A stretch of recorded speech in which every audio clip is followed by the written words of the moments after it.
We are back on Weekend in Depth. I'm Dennis O'Hare. Our political analyst Bill Crane from the GCI Group joins us. Bill, welcome back. Good to have you. Thank you, Dennis. We asked folks in terms of what they think is important in voting this year, where same-sex marriage ranks among other things, and as you can see on our Survey USA poll, the economy was far and away the most important thing, education, then traffic. Same-sex marriage was a distant fourth among those.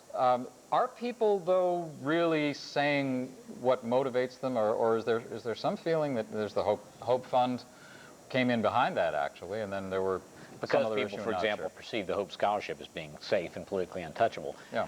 News, media, attention, and focus shows like this one have a tendency to move the needle and have a tendency to draw, like we're talking about the state flag this time 2 years ago, draw attention in visceral public issues of social policy as opposed to arcane issues about Medicaid reimbursements that affect a smaller percentage of the population in total, tend to draw a lot of attention. As we get closer to the election and third-party mailings start dropping and TV spots start on this issue, as happened in the state of Missouri where this question was most recently balloted, public interest and debate draws way up high. Is there any chance that this amendment will be defeated?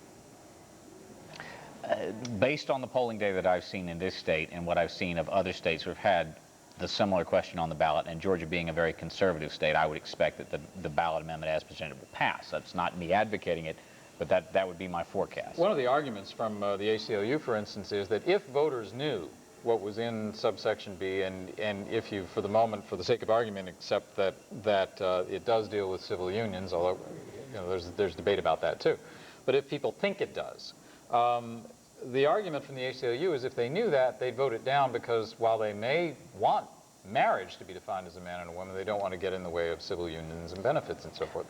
Politically, is there any truth to that? I think there's a broad level of either understanding or greater support for, as was referenced by prior guests, people having their private lives and doing in their private lives what they choose.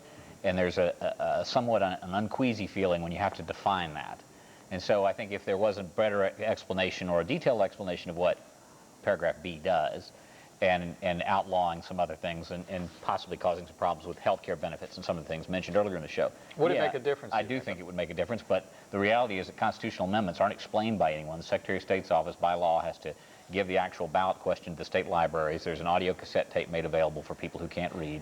And unless third-party groups come in, as they did on tree timber taxing and other issues, that's all that's out there, other than what the news media does. Finally, do you think this issue will make a difference, as many analysts have argued, that it'll bring out the bases on both sides and may actually affect some of the contests for U.S. Senate, Congress, what have you? I think it will have an impact to the positive for George Bush and for Johnny Isakson, because I do believe it'll turn out what is considered to be the right-wing base of the Georgia Republican Party. But there are a lot of centrists, and there are a lot of people in the Democratic Party, a lot of African Americans who are very concerned about this issue. So I do think it plays to both sides, but the net is probably a stronger base for the Republican Party. Will the candidates try to stay away from it, though? I think the candidates will run away with like this, like it's a tar baby. I don't think anybody will be much publicly talking about this, with a handful of exceptions.